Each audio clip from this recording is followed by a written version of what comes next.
Sunday night football just wrapped up, and all day, some of the NFL's team's biggest cheerleaders have been elementary students. Local 4's Madison Smith has more in this week's What's Cool in Your School.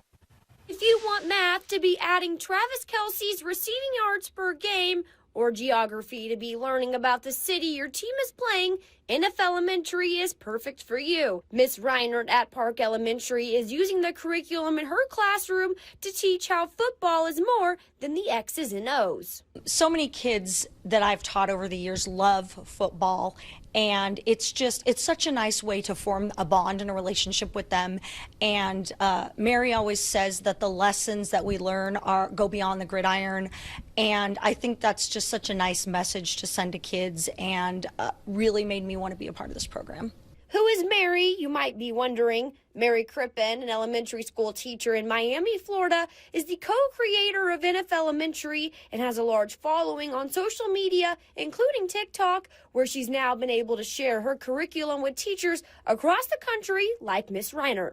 2 or 3 years ago, where they were reaching out saying, hey, how can I get my hands on this curriculum? How can I get my hands on this? And I went to my mom and I said, hey, we got to do something here because people want this. And I never thought that it would become a movement like it's become. So we worked really hard last year to get it copyrighted, get it protected, get the NF Elementary name trademarked so that we can make it accessible for these teachers. Because that's the whole point, not just for my kids to experience this, but for all the kids, for the teachers who want to put this into their classroom, make it accessible for them to do it too.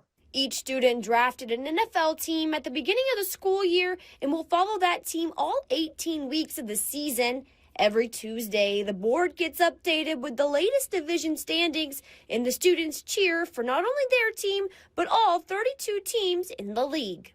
We actually do a lot with the social emotional learning aspect of it. I've already had several conversations with my kids about the sportsmanship aspect of it. We've already seen some situations where there wasn't great sportsmanship, and we've talked about that, and we've talked about how kids can make better choices. The history of NF Elementary goes way back before Mary coined the name. The curriculum that now reaches teachers coast to coast started with her mom in 1999. She started it with her 5th graders. She was a 5th grade teacher, taught for 38 years with Miami-Dade County Public Schools. And it was just simply because she had a group of boys that were very reluctant to do their homework, especially their math homework. And she said, well, you're going to do this math one way or another. So she turned it into sports. And little did she know they were doing the math, but in a sports version of it. Each student writes a letter to their team, and over the years, they've shown their love to the students who've drafted them. And Miss Reiner says she hopes some of her kids hear back from their team. But either way, this has been a great start to a new school year. I just want to thank Mary for creating this program. I've been teaching this is my 27th year, and it's exciting for me as a teacher to find something that really just energizes me as a teacher to do new things and to try new things, and it's made this year very fun so far. Reporting on things cool in Central Nebraska schools, Madison Smith, Local 4 News. And if you have something or someone cool in your school, you can let Madison know. Just head to our Local 4 website or app and click the News tab. Then select What's Cool in Your School to make a submission. Or you can email Madison at ksnblocal4.com. Then tune in here Sunday nights after NFL football and Monday mornings on Local 4 Today to check out cool schools across Central Nebraska. Day, and that means it's time to find out what's cool in a Central Nebraska school. This week I headed up to Grand Island to check out the legacy of Seedling Mile Elementary School.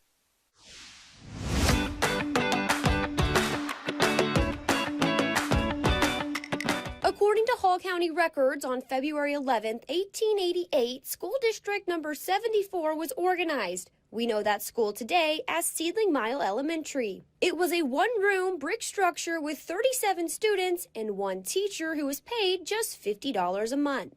It has been wild seeing some of the stuff from the 1800s and just a different world they lived in, seeing some of the record books they kept. Just pulling out some of those cool artifacts have been incredible, seeing some of the names, the people, what the school looked like, how it's changed. All of that's been really fun. The name Seedling Mile came nearly 30 years later in 1915 when Grand Island became the first Nebraska city to complete a Seedling Mile when they paved a mile of highway to see how it would hold up with traffic. And that mile ended right in front of the school. A school that reportedly had over 150 students at one time now has less than 100, and at the end of this school year, it will close its doors for the final time.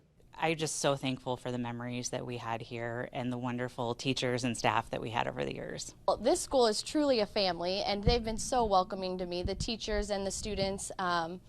So this school has just been an amazing place, and it'll forever be in my heart, and I think it will be for everyone else as well. Well, certainly it's with a great deal of sadness that we think about closing this chapter, but at the same time it's also a great chance for us to look at the awesome things that have happened here and celebrate those.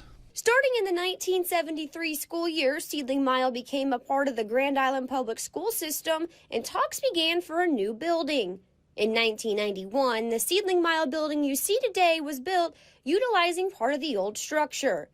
The brick wall, when you walk in the main entrance, is from the original building built in 1886 and now displays items honoring the school's history. Kudos to all the people before us that have left and kept all of these artifacts in great condition, because some of the stuff from the 1800s is in top-notch shape. So it's really incredible to see it.